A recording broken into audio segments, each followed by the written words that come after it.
Hello everybody and welcome back to the Welcome Grove Homestead. Today we are finally getting around to our little tree problem, which is the apple tree that got broken during a storm a couple months back actually, and finally getting that cleaned up.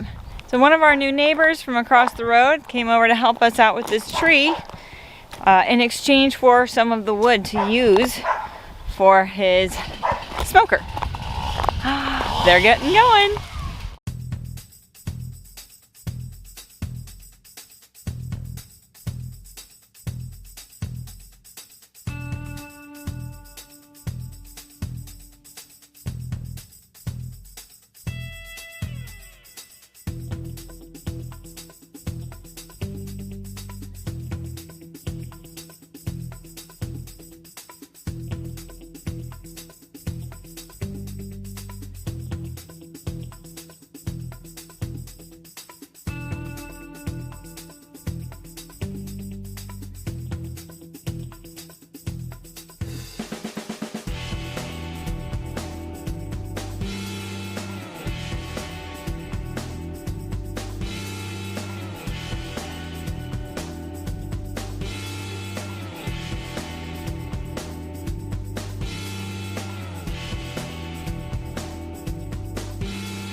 We're really happy to have that tree all cut out and done. As I look at that scene with the pond and then the apple tree, there's so much open space there. Every time we go fishing, we're like tiptoeing around these branches, almost falling into the pond because that's the only path around. And it's gonna be pretty cool to have that cleared out again. Sad we lost half the tree, but it was dead or dying quickly, so not a big deal. It was super cool of my neighbor, Todd, to come over. It was the first time he and I have really got to chat besides just over the fence, and as I was mowing near his house, stopping to chat for a few minutes. And so it was a pretty cool opportunity to just bond with some neighbors. And of course, he pulled the classic awesome neighbor move of let me know anytime you need anything, where he actually means it. And of course, I reciprocated and said, of course, tell me the same thing. And we kind of talked about what that means out here and how that is such a big part of the community, just being there for each other. Being rural and not in the middle of a city, you don't have the immediate, you can't just call 911, you can't just and have someone be there immediately. You got to have good relationships with people so that if there's an emergency, you can go to someone or someone will come to you. So it's nice to have good friends close by. And that is now the third neighbor out of three very close to us that we've just like, wow, this is great. Like, everyone surrounding us is so kind and thoughtful. So anyway, we have another project and we're gonna show you exactly what that is right now. So we are picking up a project today that we started when my sister Monica was here, you may recall. We are expanding our goat kennel, goat pen I should say, pasture.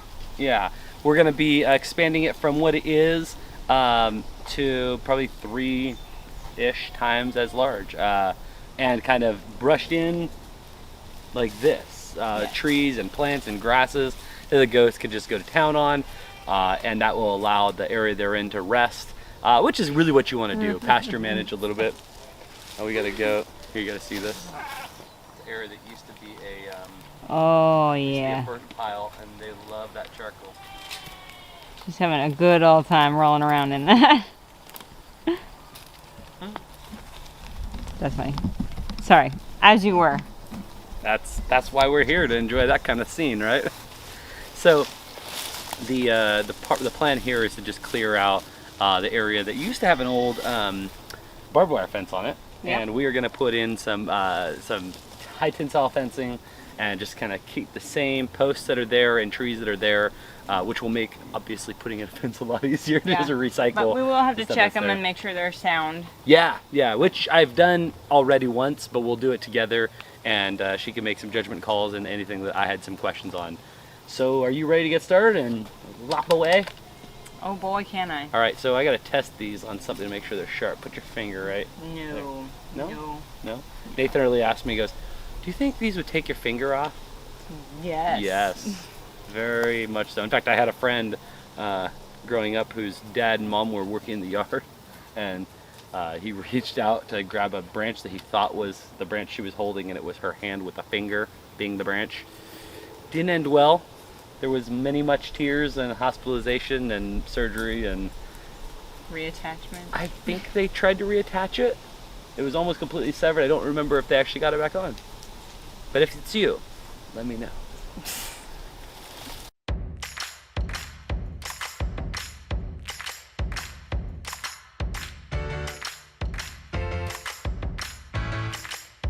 I'm about to pull out a tree, but before I get to that, check out this old piece of farm equipment I found. Imagine dragging that behind your tractor to plow up the ground. I say that's a plow. Yeah. What if it still works? Look at Well, And there's a pile of ants. it's a single piece of equipment, so it should work. I mean, it's about as solid as they come. We gotta get a horse, just so we could tow that. Might work on a tractor too, I don't I know. want to get a horse. No horses. No horses. No horse math. All right, anyway, let's pull this tree out. Excuse me, baby. Here we go. You wanna help? Grab the top of that. I'll snip down here. And, all right, strong girl, go, go, go, go, go. You got it. You got it. Keep pulling. Come on, muscles. Go. Go. You got this. You got this. Where's the machete when you need it? Yes. Woo. Go. Go with the goat food. Go. It's fun to have her involved.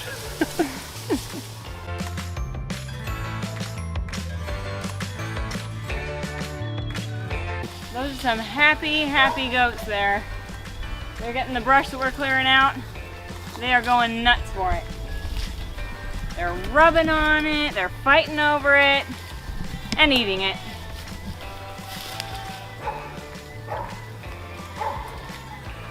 Meanwhile, the weaning goats are not happy.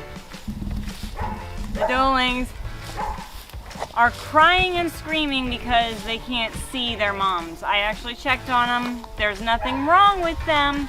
They're just yelling because they can't see their moms. We'll make sure we bring them some forage too as we get going. I think this is pretty cool. This is a tree that has basically died because of a beetle infestation followed by a bird going after the beetles, and this is kind of the evidence of it. All I'm gonna do right now is shake the tree. I don't wanna rip it down because it's got wire attached to it and it's connected to the rest of it, but Oh wow. I could take that whole tree down. Fortunately, it's got plenty of other smaller ones holding it up at the moment, so it's not a huge crazy mess, but crazy, right? I mean, this is just totally rotted. Sticking your hand in it? Yeah. I don't think there's anything in there. We'll find out. Come on out. Out comes a raccoon, bites your face off.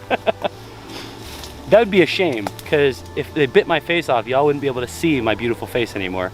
I'd be just wearing a mask like this. I'd be the one who has and to look singing at you Phantom every of the day. Opera. The Phantom of the Opera is here tonight, my love. At Welcome Grove. Love it. This is my life now. Craziness. Back to work. Here we go.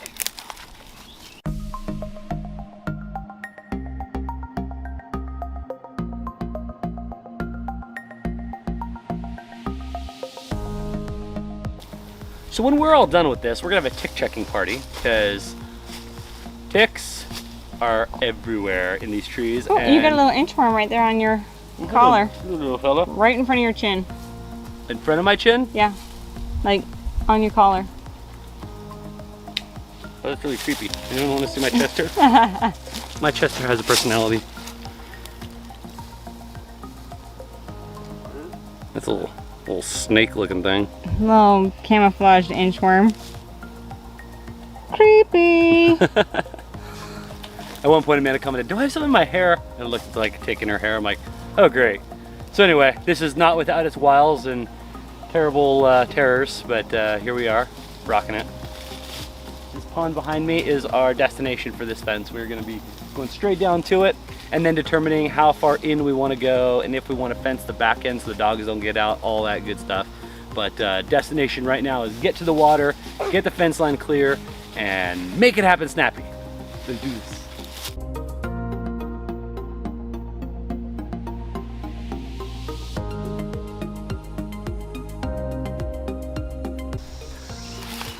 This old rusty barbed wire was discovered because we were just like, hey, Dale, Amanda's dad was with us, why don't you take a look at this you know, pond view. I'll just make a path. The path we randomly decided to make uncovered just this obnoxious pile of abandoned barbed wire that would have been a serious issue for our goats had they got tangled up in it. So very happy we found it. It took a little bit of time untangling it, but just kind of for anyone homesteading on property that's already at some point been farmed, you're gonna find stuff in the land that you are working. And it's really important to understand the needs and the weaknesses of the animals that you're around. Goats, they will find anything that they can to get tangled up in.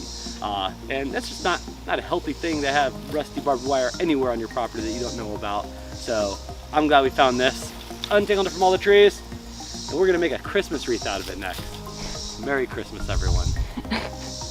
In July. This is the upper pond of our property. I think I've decided to name it Turtle Pond because there's 1, 2, 3, 4, 5, 6, 7, 8, like a dozen turtles you can see just looking out at the water surface. Just hanging out, doing their turtly thing. But this pond we have tried fishing in, but it's actually really full of a lot of debris. And so you really can't put a line in here without getting a snag. So it needs to be kind of dredged out, cleaned out. Get the dam fixed and raise the water level. It needs some work. But watch your language. It needs some work. And then it will be a really nice little pond to hang out at. Well, I think we're gonna call it a day for today because we have been busting our booties. Got a lot of stuff cleared out. We found a huge pile of barbed wire because even after David showed you a wad, I found another wad about the same size. So, I mean, we have been really getting a lot done in this area. I feel really good about it. It's not going to be an overnight project. It's not quite as simple as when we first put up the goat pen because that's actually all a cleared area. This is woods. It's going to take a little more work. But I'm really pleased with our progress today. But there's another thing I wanted to share with you guys about our little chickies. I mentioned that we had a chick that was not doing well and was probably going to pass away.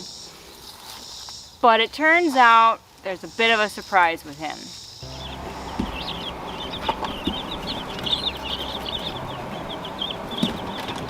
So our little poorly chick is actually still alive. It turns out that this little guy was not dying from just mysterious weakness, shipping, what have you. It actually ended up having a condition that I believe is, I believe it was wry neck. So, and wry neck, while it has a select variety of causes, its primary cause is a vitamin E deficiency. So we gave the little guy some vitamins and some electrolytes. And he still has some difficulty. He's usually pretty off balance. But he gets pretty excited at feeding time and he gets help with water. Right, come on little guy, let's get a drink. So we just kind of brace him up and he gets his drink. So every few hours we help him and he's getting stronger and stronger every day. But usually that happens. So we just give him a little support. You can do it, buddy. But he's getting stronger every day. And I hope he'll make a full recovery. This is the best I've seen him so far. We're hoping to get to a point where he can really reliably feed himself and get around. But he has to be kept separated from the other chicks right now because they'll just peck on him. Woo! Like that. See, he does that. Okay, but I know you're very excited. There we go. But the very first time I fed him, he could barely peck anything. I had to kind of give him wet food in a dropper. Did not really expect him to make it, but he's getting stronger and he gets very excited at food time. So we actually have named him Rehab. Because he's got a lot of work and a lot of rehabilitation before he can join the other chicks. But he's doing good. We have high hopes. As always, this is your country nerd with a goat herd and a special needs chicken now. Saying that you can grow where you're planted.